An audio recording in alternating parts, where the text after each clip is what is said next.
Testified several times already this morning that you have, I'm going to quote you now, rigorous screening and vetting in place. Rigorous is your word for Afghan evacuees, refugees who have tens of thousands of them who have been brought to this country after the disastrous withdrawal from Afghanistan that this administration conducted, historically disastrous, I might add, in which 13 American service members were killed, including one from my home state, hundreds, maybe thousands of Americans left behind to the enemy, where they still remain.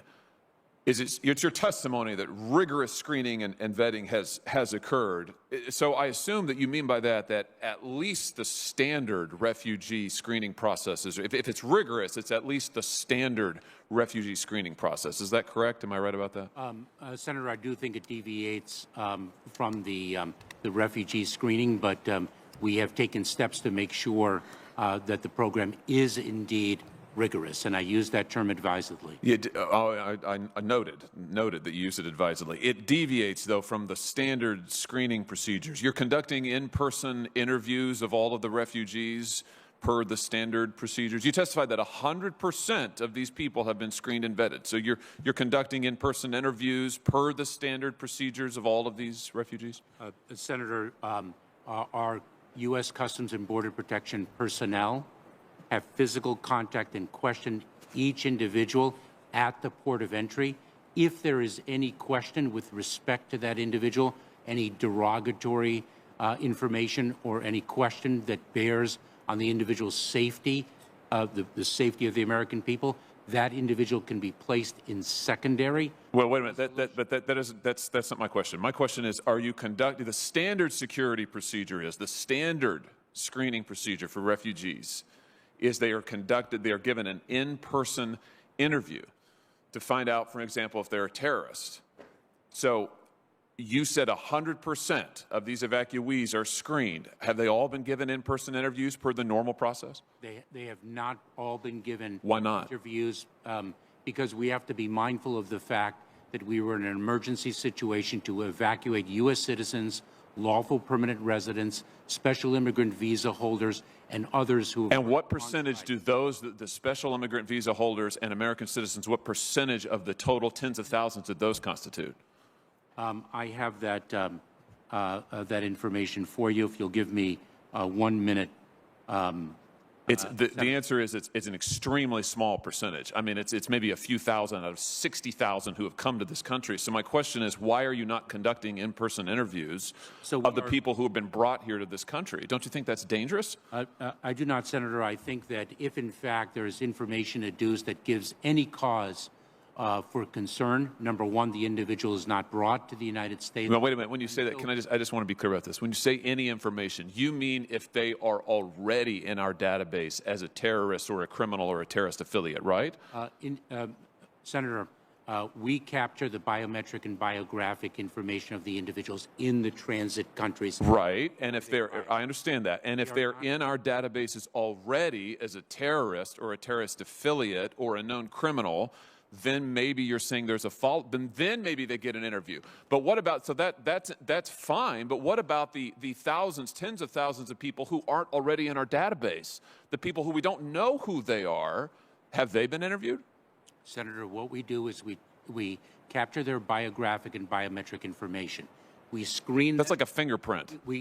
A fingerprint, a photograph, biographic information, and we run it against our databases in our law enforcement, intelligence, and other holdings. But you're not interviewing them, Mr. Secretary. It's not unless they're already in our database that you then bother to interview them. Do you know how many of the 9/11 hijackers, the 20 who tried to enter this country, do you know how many of them were given an in-depth interview by a trained official? If I may walk through the process. No, this is an important question. Do you know how many of the hijackers were given an in-depth interview? I do not. One.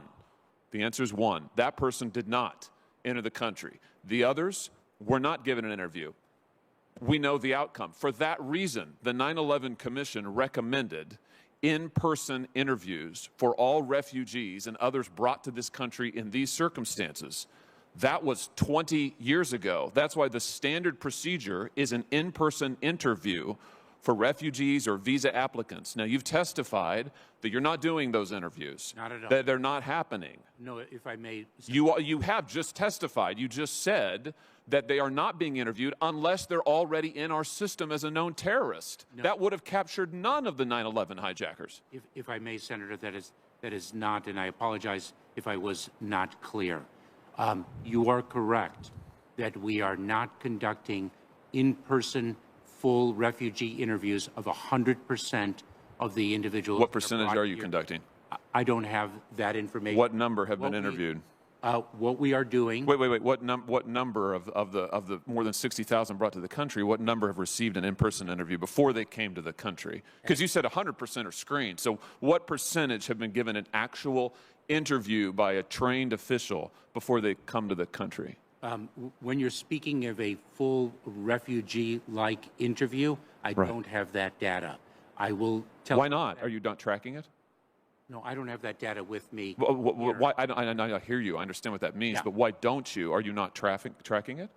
No, we have data in the Department of Homeland Security. You're asking me what data I have at my fingerprints? Well, why don't you have it? You run the Department of Homeland Security. Why do you not know who has been interviewed or not before they're brought to this country? By the way, are you following what's happening to people who've been brought to this country? On September 19th, a female U.S. service member was assaulted by a group of male Afghan evacuees housed at Fort Bliss. September 5th, a report from your office, the DHS, from U.S. officials at intake centers in Wisconsin identified numerous incidents in which Afghan girls have been presented to authorities as the underage wives of much older men.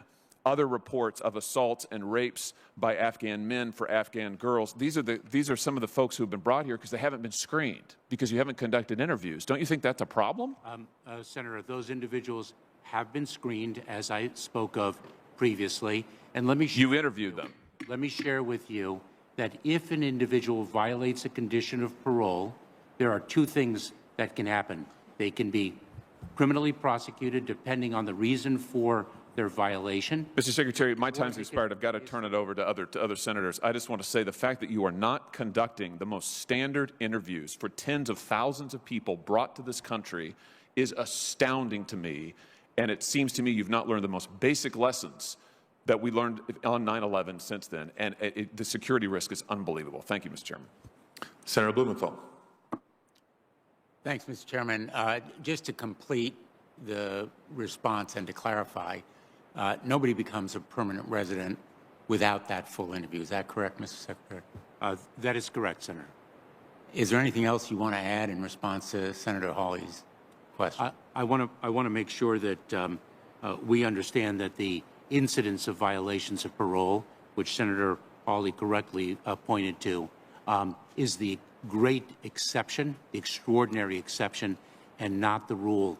We are incredibly proud of Operation Allies Welcome and our ability to resettle individuals who have worked alongside us in the theater of war and who otherwise need humanitarian protection. Thank you. Recently, Mr. Secretary, I had the opportunity to visit Camp Upshur at Quantico and to see some of the work that's being done to resettle a portion of the more than 120,000 Afghans who have been evacuated so far. As you know, 75 to 80,000 of them are either in this country or will be shortly. That is a massive challenge to resettle in this country. And I have a very deep concern about whether there's a plan to do it, whether there are sufficient resources to accomplish this massive feat of resettlement. As you may know, my office and I have been involved in attempting to evacuate after the withdrawal of American troops, not only American citizens, but Afghan allies who are stranded and trapped there, potentially at serious risk.